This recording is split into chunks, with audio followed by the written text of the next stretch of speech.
All right, everyone. Well, it's a pleasure to have you here, and thank you very much for attending this webinar. Just a couple very quick housekeeping notes. First, we will have time for questions at the end, but if you have questions along the way, we'll try to answer them in line if we can, and if not, we'll get to them at the end. There's a Q&A box down at the bottom of your screen in your Zoom window. That's the best place to put questions where the team and I will see them so we can get them queued up to answer them. And like I said, we'll seek to have questions at the end so we can get into more specific things. Beyond that, if you ever want to reach out, I'll give this information at the end as well. But you can always contact me at greg@citrine.io, and I'm happy to route you to the right people or respond myself if that's appropriate. And info@citrine.io, which sends it to a bunch of people on our team, including technical experts that can get to your answers. In whichever one you contact, they will be the same results. We'll get you in touch with the right folks. So, welcome to our webinar today. My name is Greg Mulholland. I'm the CEO and founder of Citrine Informatics. And I'm here with Mark Sullivan, our Solutions Engineering Manager, who works hands-on with all of our customers during the sales process and beyond. We both come from real-world materials backgrounds. I grew semiconductors at a small semiconductor startup in North Carolina, and Mark did his postdoc at MIT and then worked at Dow Chemical. So we are a pair that is really excited, not just because we had an opportunity to take part in what we're building and what we have built, but because we are the users of this system. We're the ones who used to do this work. Which is really exciting because in many ways, what we're building at Citrine is the set of tools that I wanted when I was doing materials development many years ago. Product development has become urgent to all of us. And when we say product development, what we're talking about is not just the idea of breakthrough new products, but it's products within a global trade context, a global customer needs context, a cost context, and a sustainability context. I think we all know that the world is a messy place. Things are always changing. We're undergoing what seems to be a geopolitical and trade realignment globally, which is in many ways upending what we assumed about our supply chains previously. And we still have the continuing concerns about making sure that we produce things in a clean and sustainable way as possible. And so navigating these supply chain shifts, customer demands, regulatory demands, and other requirements on our products has meant that we can't afford to do it in a slow, methodical way over 5 or 10 years at a time. We need to be able to respond to the changes in our world and to the changing demands on us faster than ever. And this isn't anything new, right? This is something that I'm sure every single one of you has heard time and time again, or at least has internalized one way or another. But the problem, and this might be obvious too, is that the human brain is a bottleneck. Honestly, I believed for a long time, and I continue to believe, that we've done all the easy stuff. We've done all the obvious stuff. We have brilliant people in this webinar and beyond that have worked in chemistry for a long time, but materials are complicated. And the human brain simply can't analyze all the dimensions of a material, all of the possibilities with respect to composition and processing and everything we might make, and also optimize every possible combination of them at the same time.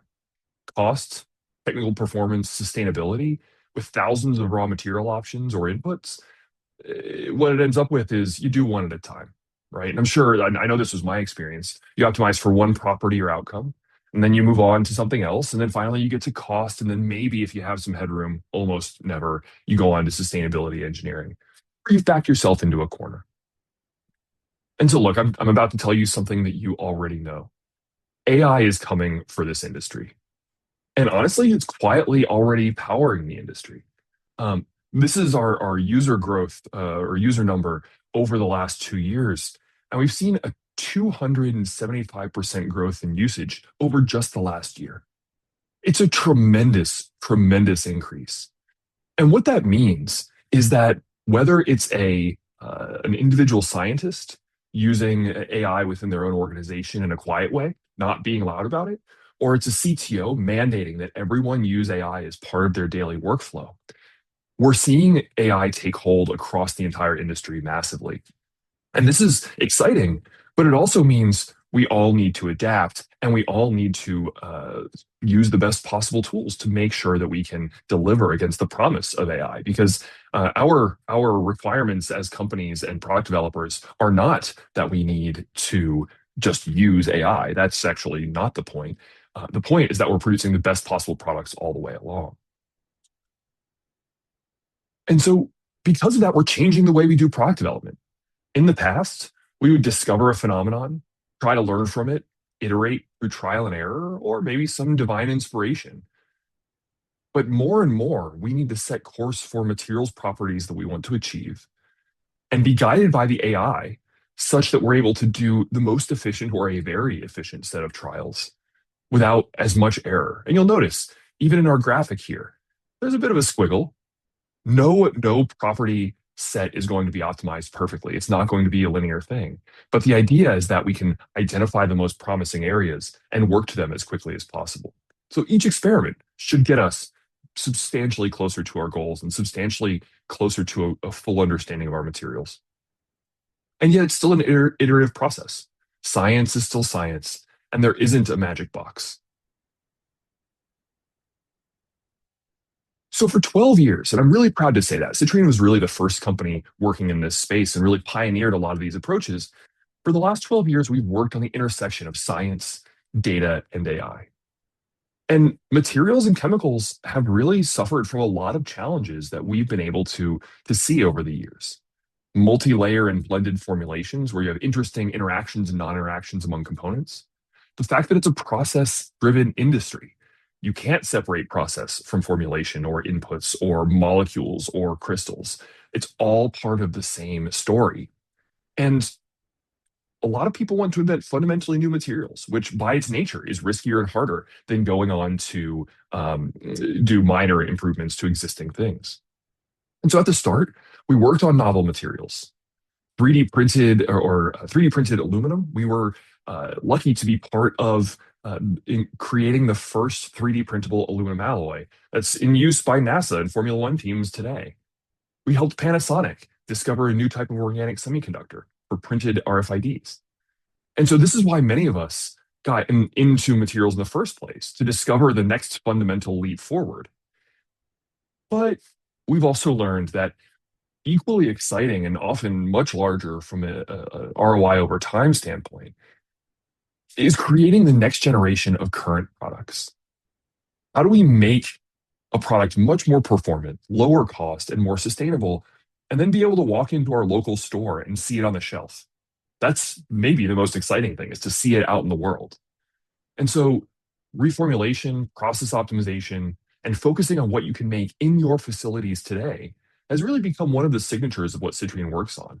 We will do science projects, but mostly we want commercially focused outcomes. It's really important to us. And so as a company, we're really proud of products in your home probably that no longer contain PFAS. The t-shirts that you're wearing are made of plastics or at least include plastics from biofeedstocks rather than petrochemicals. And more durable saws and blades are available in your local hardware store. And so we've been really, really proud that our product has made your products better and the products of every one of our customers better. And that really is what we set out to do from the beginning. We wanted to accelerate the development and deployment of the next generation of materials and chemicals. And every day we do more of that. And so you'll notice I didn't say the word discovery. This isn't materials discovery. This is tangible business outcomes. And so a year ago, if I'm in your shoes, I would think that using AI was a competitive advantage. And honestly, it really was. Now, everyone I talk to is trying AI in some form, officially or unofficially. If you don't have an AI effort at your business, rest assured that someone on some team adjacent to yours is downloading a bunch of unofficial open weight models or using ChatGPT or something, no matter how effective or ineffective, to try to use AI. Because even if the organization hasn't made the strategic decision to invest yet, individuals are realizing this is going to be part of their life going forward in a really big way. But this creates the opportunity for a lot of stumbles. First of all, you really kind of do need data science best practice to be built in from the beginning. There's a lot of ways to fool yourself into thinking that AI can work when it's actually not. The second, and I don't need to tell any of you about this because I'm sure you deal with it every day, security. Security risks are high, especially if you're using tools that you randomly downloaded from the internet. You don't know what people put in there. And so making sure you're compliant with your own security policies and working with a partner who understands that is really critical. And then the last two, honestly, are two sides of the same coin. Scalability. I don't know how many of you have written code on your computer and then never been able to get anybody else to use it again. I know I've done that. And why? Because writing reusable production software that can scale is very hard. And writing it with collaboration features is even harder. Even for real software teams that have a large number of professional software developers, these are not easy things to do right.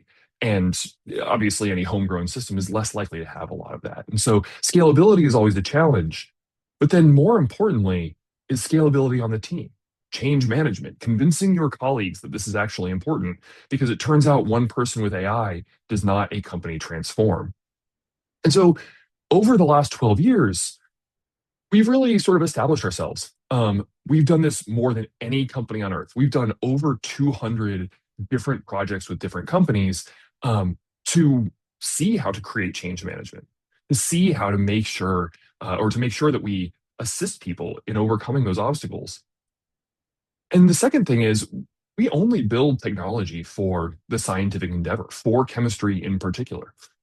So we don't try to go read web ads or identify what presents you should get your family for the holidays. Those are interesting problems and things people should be working on. But Citrine is focused on chemistry and materials. And we've been the leader in working, especially with the small data sets you have in your company since our founding in 2013.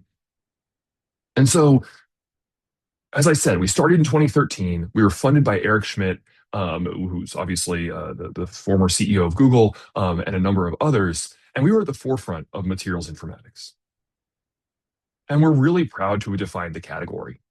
And we've continued to innovate. We created the first no-code AI for materials. We have a handful of patents that really established us as the dominant leader in some segments. And we have performance in others where it's really hard to argue with the fact that Citrine has really proved itself time and time again. So we have two sources of innovation that propel us forward. The first is just taking our platform into battle. When we work with a company and we learn lessons about what worked well and what didn't, we're constantly refining. And this happens every single day. Maybe more importantly, though, or on the larger scale, we also realize that AI technology is moving incredibly fast. And so we're bringing that technology in as fast as we can possibly engineer it to work in our space. And by the way, that is not a trivial task. But we are launching today this ability to not only deliver new AI models, but an entire framework that allows us to launch new AI models much faster than ever before in a robust way that allows us to continue to build upon our chemistry base. So now the reason all of us are here. I'm really excited to announce two transformational capabilities today. We call them Omni and Apex. They're motivated by customer feedback and needs, but rely on, or in some cases, fully re-implement frontier models and advances in AI to allow us these transformational capabilities. Omni is our universal data harmonizer. I cannot wait to show you Omni. And Apex is our industrial superintelligent, our new AI that understands more about chemistry than anything ever before. And so let me explain. Let's start with Omni. It's a data omnivore that eats diverse data for breakfast. And so I actually don't want to talk about it myself. I want to have Mark share because he talks to our customers every day. So Mark, what do our customers need and what do they tell you when it comes to their data and what the perfect solution would be for them? Sure thing. Thanks, Greg. So first and foremost, all of our customers want their data consolidated in a single source of truth. And not just that, but the users want it to be structured and normalized in a way so that their colleagues can understand and make use of that data. And with that in mind, researchers need to know the full context of each experiment to be able to leverage that data. And once that data is in the platform, it's also critical for it to be searchable, easy to find, easy to analyze. Absolutely critical for the users that we see across the industry. And of course, there have to be checks and balances to make sure that the data is accurate. That goes without saying. And finally, absolutely everybody wants to make sure that they have an easy and simple way to enter that data as well as to edit that data. So let's show what this looks like on the platform today. Now, in short, everybody wants a single source of truth to bring their data and to use their data. But let's break that down a little bit more. What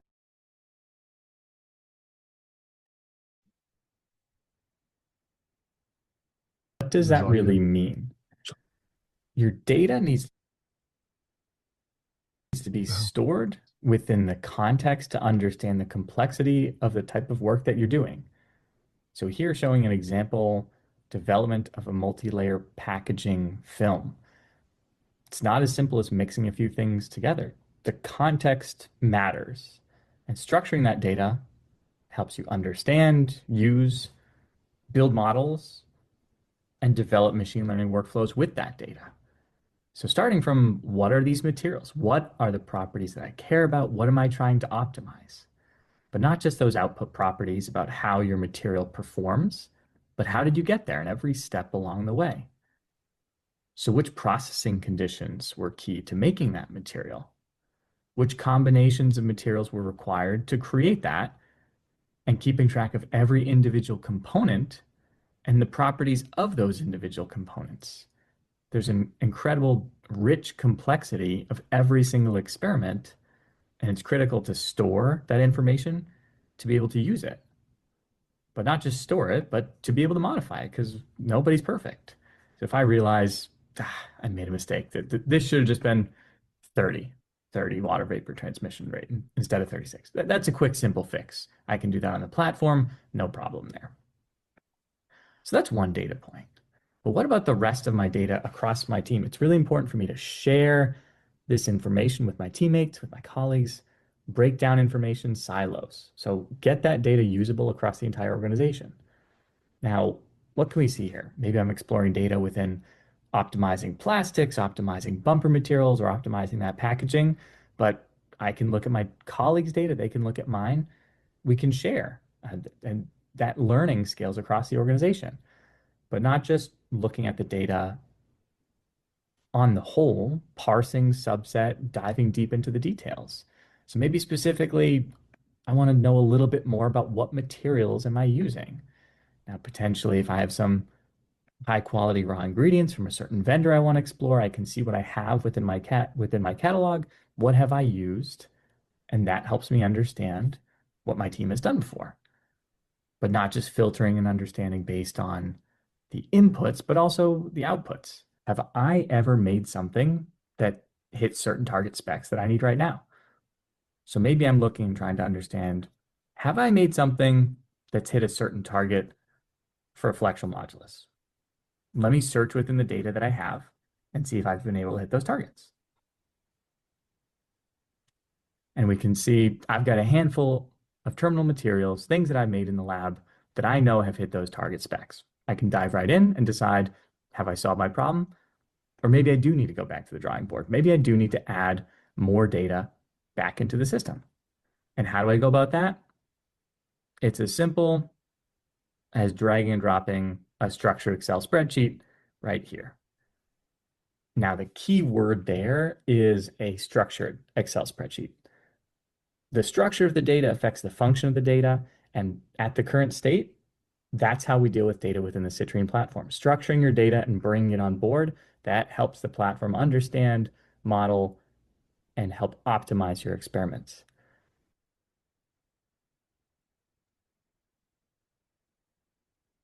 Now, but what the industry really wants is just a magic funnel where they can throw all their data into it and immediately have it usable.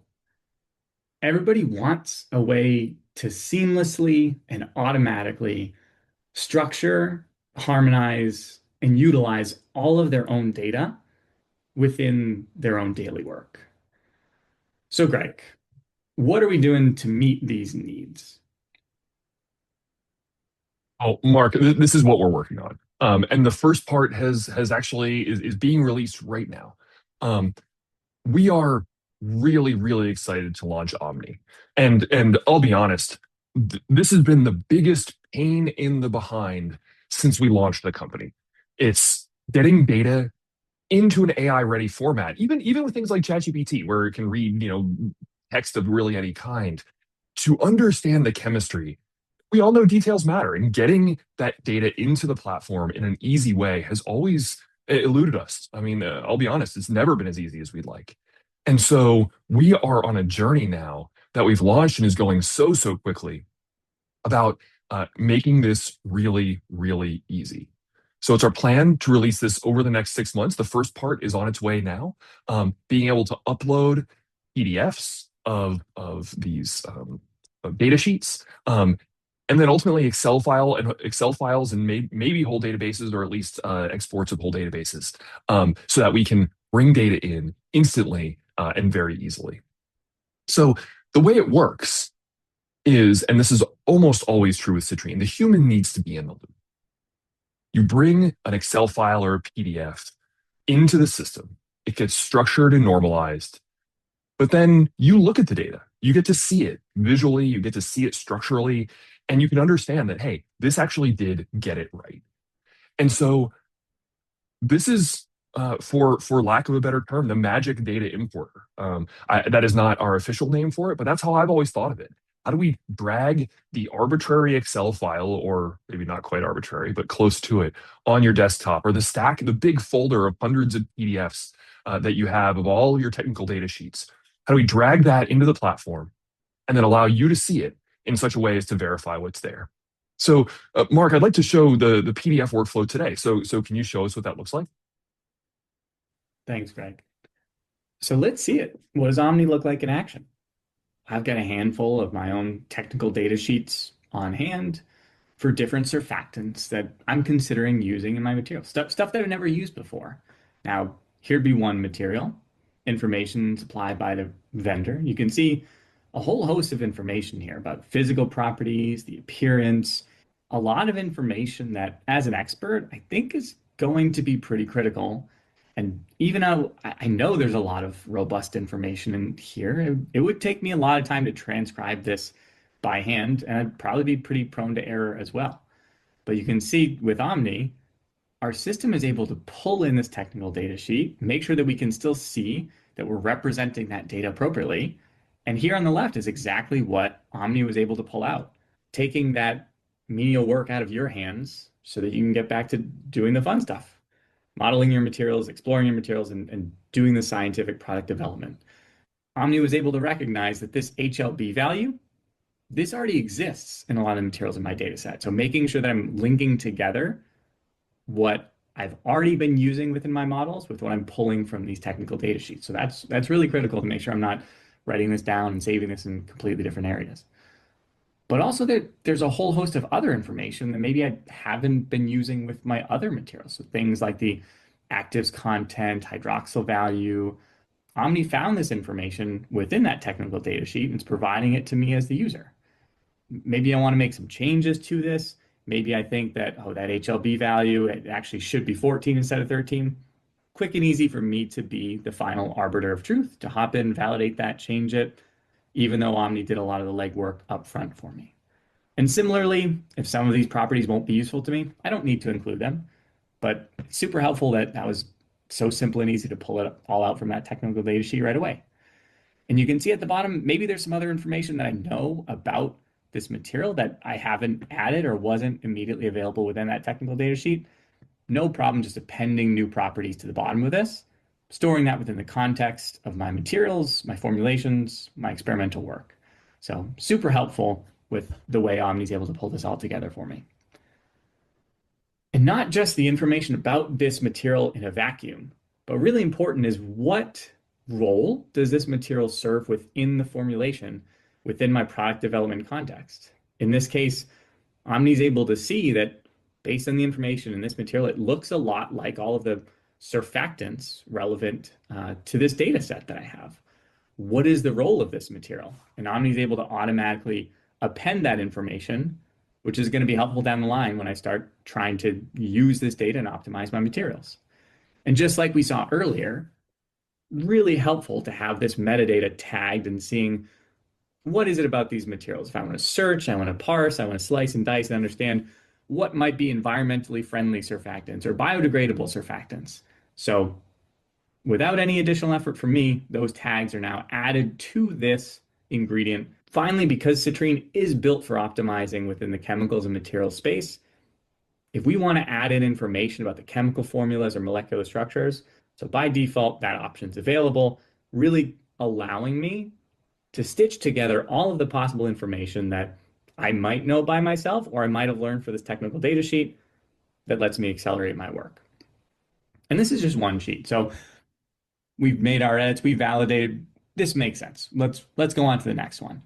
So with a click of a button, after drag and dropping that PDF and making our final validation steps, that is now a material within Citrine that we can use within our product development workflows. You can see here a different technical data sheet, a different structure, different information. Some of them have been matched to properties with my data set, and others are brand new as well. The key here is Omni being able to handle this intuitive information that's not always going to be structured the exact same way. That is Omni in action, built to streamline this process of turning your messy PDFs into usable, machine learning ready data to allow you to optimize your materials and accelerate your R&D. And the best part about it, in my view, is that there's an opportunity here to really automate everything. I mean, the historical method of using an ELN or a LIMS where you have to go type a bunch of stuff in every single time. When you have a file on your computer that already has this data in it, you can just drag it in. And Mark showed this really nice editing workflow. But what we find in internal testing, at least, is the number of edits we have to do is vanishingly small. This is a very accurate system that over time we will all develop confidence that those edits are not really necessary. And Citrine will continue to refine those efforts too. But our goal is to meet the data where it is, not give you a bunch of new contrived workflows built for today, but maybe not appropriate for tomorrow. We're trying to give you the appropriate tools to meet the data where it is, so you can use it today without needing to type everything in some form that may or may not actually be the right thing. And so today we've started with PDFs of technical data sheets and safety data sheets. And over the next 6 months, we are adding more and more structured less and less structured data support, I should say. So things like Excel files and the like. We are already internally testing on those and seeing wonderful results, but we're making sure to have it bulletproof before we can get it into the real world. Ultimately, our goal is to free you to do science. We don't really want to have our best scientists typing things into the computer, or even our technicians typing things into the computer. We want them doing the real work of discovery and optimization. And so we're trying to get those barriers out of the way and let the AI do the tedious stuff for us. And with an endpoint of having everything be nice and clean and harmonized and easy to analyze, whether by AI or any other way. All right, so that's exciting. And frankly, maybe for folks who haven't used AI that much, maybe the most exciting, because the number of times I hear our data is in rough shape, we need to do that first, is quite high. And this is an opportunity for us to say, hey, let's just blow that out of the way. Let's structure it and move on so you can get to the exciting part of AI rather than the data cleanup. So let's move on to Apex. We have seen an explosion of AI developments in the last 3 years. ChatGPT, Anthropic, all the Google models, videos and pictures and images and all these new things. And if you're in the chemistry world, I'm sure you see, like I do, a new LinkedIn post every single day that is announcing some new model from some group, academic or commercial, that is promising in some new way. The field is exploding. But what we're seeing is a paradigm shift in materials AI. And so It's the key is that it's rooted in actual industry needs. There's space for all these things, but what Citrine wants to build is what is most useful for industry. So I'd like to hand back to Mark because he sees this every day. Mark, what are customers saying they need? Yeah, thanks, Greg.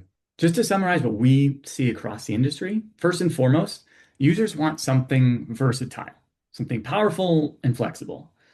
Some folks want ready-to-use frontier cutting-edge models at their fingertips, and others want to use their expertise to fine-tune those models for their unique domains. And core to this, there's a lot of growing excitement around these graph-based machine learning methodologies that can uncover some of these complex relationships that typical models just can't. Traditional models just can't. Second, folks want something that's easy to start, easy to use, get up and running without any prior data science knowledge, easy to get up and running quickly. That allows new employees to use it effectively without requiring deep domain knowledge.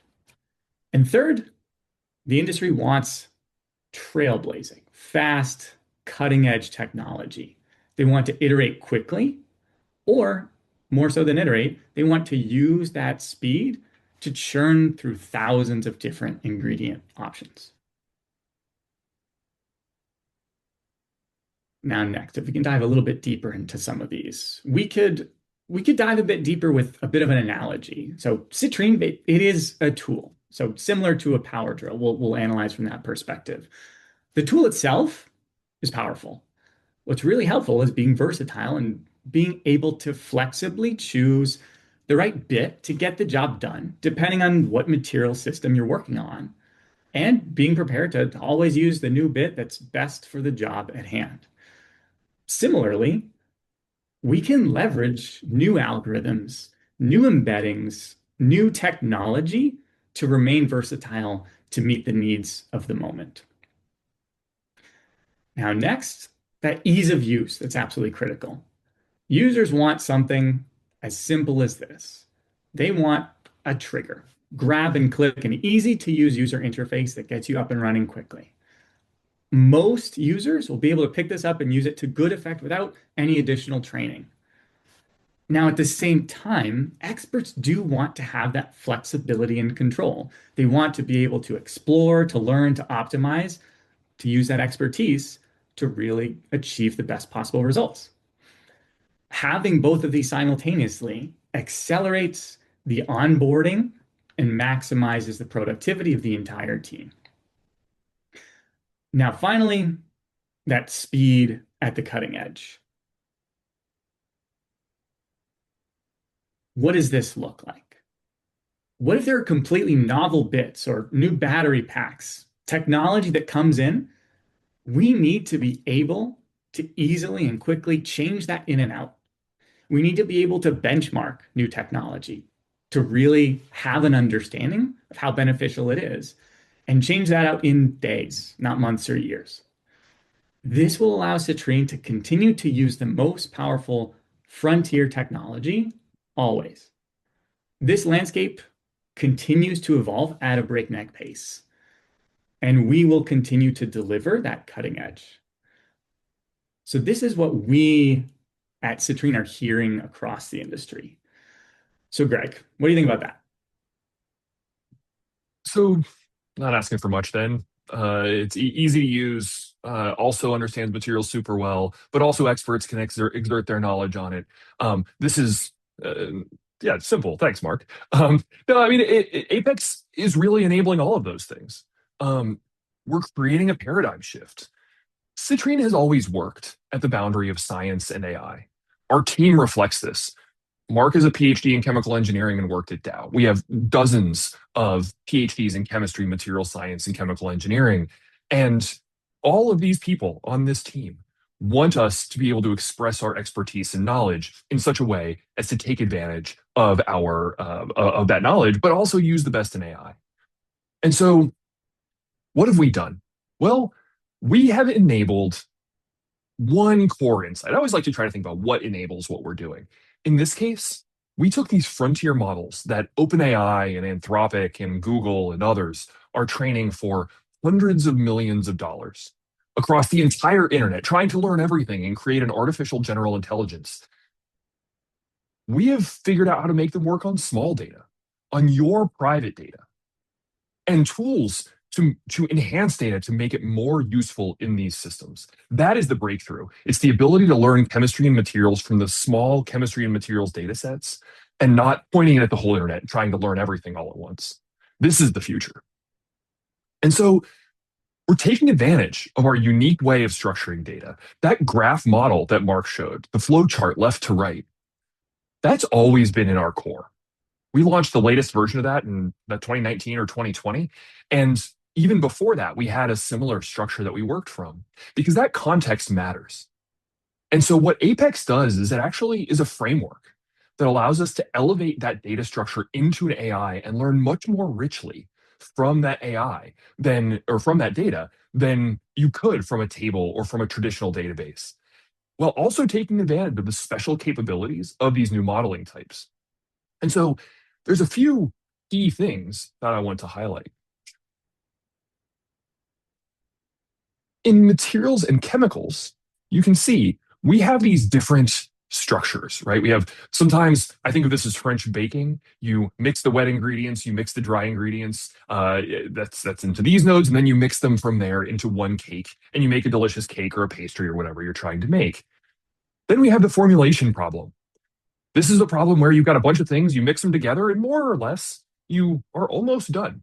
You have a little bit of processing, but primarily it's a formulation problem. I think of this as sort of paints and coatings, and a lot of compounded plastics, these sorts of things, where processing is important, but maybe not, you don't have 20 processing steps. You've got just a couple processing steps. And then finally, we have the steel alloy people and similar, where you're not really adding that much new stuff in any particular step. You're just processing step after step. We ran 25,000 benchmarks across these new models. And what we looked for was how each model worked in each problem type. And it was fascinating, actually. I strongly expected that one model would be just better for chemistry, right? Graphical neural nets or whatever it is going to be better. But what we found was even more fascinating than that. We found that certain model types work on certain data shapes better than others. And so rather than saying we're going to enable one new model that's really interesting and special in our platform, what we say is we're going to build a new modeling framework that allows us to pick and choose the right models automatically such that we can get a new or select the model appropriately as quickly as possible and deploy it on your behalf. And so Apex automatically does that. It picks the right model for you. It chooses the right embeddings. It allows you to integrate your knowledge, and it creates something really, really special. And so material scientists, everybody at the company has adjacency to materials, and we fundamentally understand that this structure matters a lot. This is actually the multi-layer packaging work that Mark was showing a little while ago. Processing matters. The way you bond these matters. And so we fundamentally understand and include process structure property relationships in these models. And the data structure we build upon is the first step. So that's why we're releasing Omni and Apex together, because Omni lets us get the data into this rich format more quickly than ever before, almost effortlessly. It's really exciting. And Apex is then able to learn from those structures more efficiently than ever, 100 times faster. Which is really a meaningful improvement for what we can deliver from a materials innovation standpoint. And so we're using these graph-based models to learn from the graph-based data. What could be more aligned? What could be better? And so with Apex, we're delivering the most powerful AI. And what we're doing is we're enabling the creation of new high-performance materials, agile reformulation, cost reduction, sustainability improvement, supply chain response, all of these things at our core. And by the way, every one of our customers says, hey, I really like using Citrine. Our user interface is a thing that people really love. And so we're able to deliver it behind that user interface in the same user-friendly way as we always have. And maybe more excitingly, and this is one of the outgrowths of these new models, we can actually train, if you so choose, across your entire company. So if you have dozens of groups working on distantly related chemistries, we can pre-train across all of those chemistries and then fine-tune on a single chemistry. And what that allows us to do is to learn much more broadly and then narrowly, leading to better outcomes and insights from parts of your organization that you might not have thought of. And so what this allows us to do is parse things like SOPs, absorb not just straightforward data, but incorporate chemical knowledge, chemical brilliance into these models. And by the way, domain knowledge from your experts, technical reports from within your organizations, all of these things can be integrated over time to make sure that we're keeping your models at the cutting edge with every piece of knowledge you have from within your company and elsewhere. And as I mentioned, we can learn across all of your data, regardless of the type. We have trained models, just to give you kind of a crazy example, we've trained models across ABS plastics, cosmetics, and catalysts, and then use that model, we fine-tuned that model on PVC. And it actually showed a model improvement, even though those chemistries are so diverse. And so being able to do this is not just unlocking an incremental change. It is definitely a massive change in the quality of the modeling that we can do. But more importantly, we've opened up entirely new AI research directions at Citrine. And we're able to now push forward with tons of headroom for how we can improve these models, enhance our chemicals understanding, and allow you to be more agile. And so we enable this expert level performance. We're empowering your teams to move faster and be guided by this AI, but as a partner, not as a black box. We're still interpretable. We're still making sure you understand why each thing works.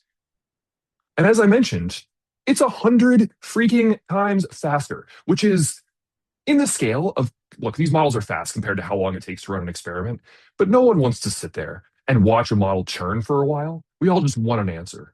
And so Apex is able to go faster than ever before.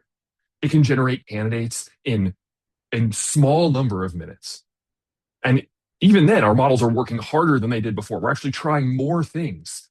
We could make it faster if we didn't want to try as many things, but the goal is to make sure that we can enable these more complex optimizations and more creative views by the AI. And so we're balancing the fact that these models are so fast with the fact that they can now search much more disparate spaces.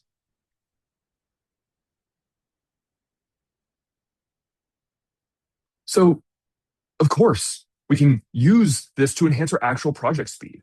You can get through the same project quicker, or you can get through a more complex project in the same length of time. It doesn't really matter to us. What we want is that you have this acceleration at your fingertips.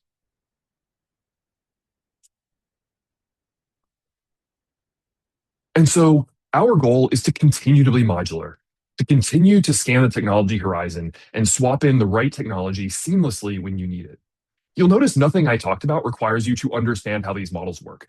You don't need to go in and configure them in a special way. They just are going to be added to your modeling stack automatically, and you will start to see the results from Apex as part of your standard workflow within Citrine.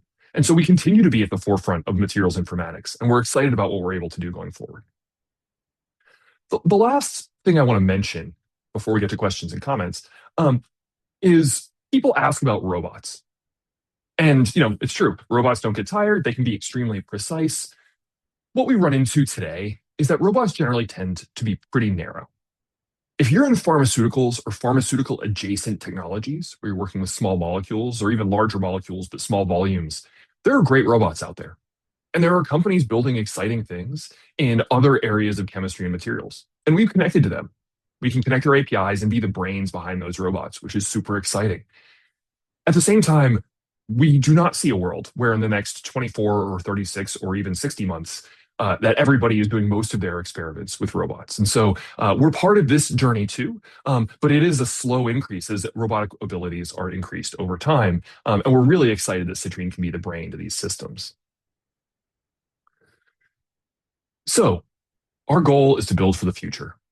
Over the last 12 years, we've invested $100 million in developing the best-in-class materials AI.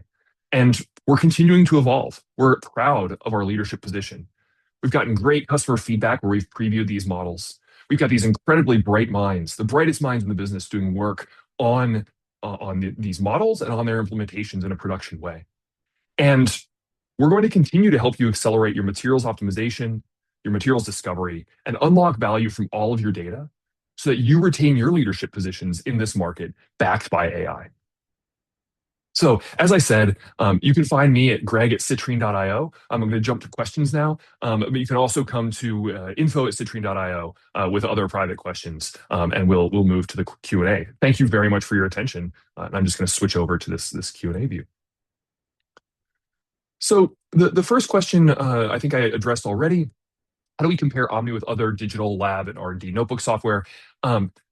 Omni is really, we'll have more to say about data management and ELM in the new year. Omni really is intended for data importation.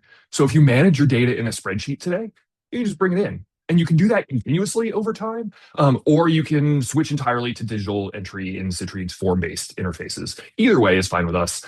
It's just a new way of getting data in that's much more convenient. And the goal is really to meet you where you are. So if you have Excel files or you have PDFs, we're going to use those. And today, like I said, PDFs are now are available. We'll roll that out right at the end of the new year or at the end of the year. And you'll be able to bring PDFs in starting in 2026 with more to come beyond that. How do I know that my data is not used to improve Apex for other users? That is primarily a contractual agreement. We don't train across models, across anybody's data, but the way that we can verify that is by working with your security team. Our core innovation is that we do not train across many people's data sets. We're able to learn from small data. And so I can't, I can prove that with audits and things, but it's really a matter of a business agreement where everybody's agreeing to this kind of security. The important piece is that we do that. We do protect your data, and we do not train across different companies' data. And so if there's if there are opportunities you're looking at that are not Citrine in AI, be sure to watch out for that, because some people are training across things, and that becomes dangerous for your IP. Omni seems like a great tool. A question on its use. Is the vision that users will still do most of their data entry and analysis work in their platform or software of choice, and would use Omni to get the data in the platform for the AI functions and sharing? Yeah, that's a good question. We have a data analytics system within Citrine. That's what we'll have more to talk about in the new year. You can choose where you want to analyze things. Look, I've used every statistical package out there. Some of them are great for particular things. Nothing is perfect, including Citrine, for every possible use case, right? You're going to come up with analyses that we may or may not support or may not support immediately. And so our goal is that you can use data. You can download Excel from our platform. You can upload it. You can analyze wherever you'd like. Our goal is to continue to enhance our analysis packages such that you're able to use to do more and more of your analysis in the platform. But it's the vision is that we want to be as flexible as possible, because we don't see Citrine as the only place to analyze your data. We just see it as the best place to analyze your data most of the time. Could you expand on the following? GEM captures the processing steps to create a product. Is this the model for sensitizing process variables to optimize toward a desired performance outcome? The scientists can then prototype and test the model recommendation and then dump the test results back into Citrine so it can refine the model and train itself. Yeah, in short, yes, that is how we look at it. Processing variables are a core part of our data structure. They're a core part of the machine learning system, the AI system. So what we're doing is bringing that together with the processing and composition, predicting and identifying new materials that are exciting. And then what we're able to do is learn as you add more data back in. So yes, that workflow is what we envision, and it's worked well with our historical modeling stack, and has already shown to work well in our beta testing of our new Apex models. I'm curious to learn more of the following. Related to product market fit beyond performance, is the AI factoring in the regulatory framework as well as the unit economics? If I make a discovery with Apex or any other Citrine tool, is Citrine involved in any IP? Is Citrine using data to further train models that are later used for other customers? So these are the core question here. You own your IP. We don't ever own materials IP. Citrine owns software IP, and that is the end of story for us. We can include unit economics if you bring cost data in. I don't know what your cost profiles are. You have agreements with your suppliers, but we do commonly bring in cost information so we can do cost optimization alongside performance optimization. I've already talked about the fact that we do not share trained data across different companies or share any sort of trained model from company to company or data from company to company. Your data is yours, and we respect that. And there's a question about ROI. Typically, we see very, very large ROI in the first year, but it increases with time as people come up the learning curve. And so if you're interested in understanding the ROI on your particular projects, my team can dig in with you. It's sort of a company by company thing about what that arc looks like over time, because obviously the devil's in the details there. If we already have an ELN, do you offer an ML option to extract generic knowledge from our data? Stay tuned on that. When we talk about some unstructured data, we'll have more to say there very soon. But today, that's something we can talk about privately, but don't have anything to announce quite yet. What kind of properties and targets are these models predicting in Apex? Can it be anything relevant to our data, or do you have specific properties and targets already baked in? So we have a general understanding of certain property types, but Citrine was built to work across chemistry. So we focus on understanding the inputs and processes and your outcome variables, whether they're mechanical properties, structural properties, optical properties, electronic properties. All of these things commonly used. I mean, heck, Mark comes from a catalysis background and has worked on a number of catalysis projects with various companies. So even things like electrochemical properties are well within our grasp. Our core has been to build out the chemistry understanding to connect to your properties of choice, rather than focus on pre-training a model or even creating a model on our own that targets a single property that might exist that you might care about. Mostly because no two companies care about exactly the same things. Everybody has their own portfolio of care. Can Omni process PDF files in batches? Heck yes. I wouldn't recommend doing 1,000 or 10,000 at a time yet, because we want to make sure that because we will take you through that editing process in each step. But we've done even 100 or 150 at a time, and it just processes them one after another. And it's actually really kind of an amazing experience. It feels like magic in a way that I found inspirational, and I live in an AI world every single day. If data ingestion of publicly available data sheets and SDSs is so valuable for modeling, what holds Citrine back from the effort to upload this corpus of data to a generally available database? Nothing. The problem is we then run into the problem, and we will over time have some databases like this, and we actually are working on some partnerships to create databases like this. The problem with with that approach is if I have every chemical from every domain in a pre-existing database, good luck finding them, right? That volume is so huge that we would need a whole team to just curate down to what's reasonable to use as additives in PVC versus ABS versus this versus this versus this. We do a lot of that categorization automatically, but sometimes your company can't even get some of these things because of regional requirements or whatever. And so right now we're relying on you to bring in the data sheets that are relevant to you. And then over time, we of course will make it easier and easier and provide more and more pre-scanned databases. I'm trying to move quickly here so we can get through everybody's questions. Do you need to set up the data structure beforehand and then Omni can be used to bring in the data? Or can Omni set up the data structures? Omni actually sets up the data structures. If you have data in the platform already, it will look at that data and try to map your new data to that data structure. But if you're going into a new data set, which is where we primarily start, Omni will create the data structures based on best practices within our system. Aside from data in spreadsheets, Excel files often contain valuable IP in terms of formulae and calculations. How is that addressed?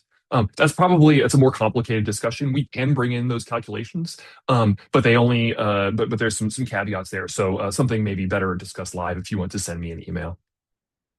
It would be beneficial to incorporate DFT computation to accelerate discovery. How would that be accomplished?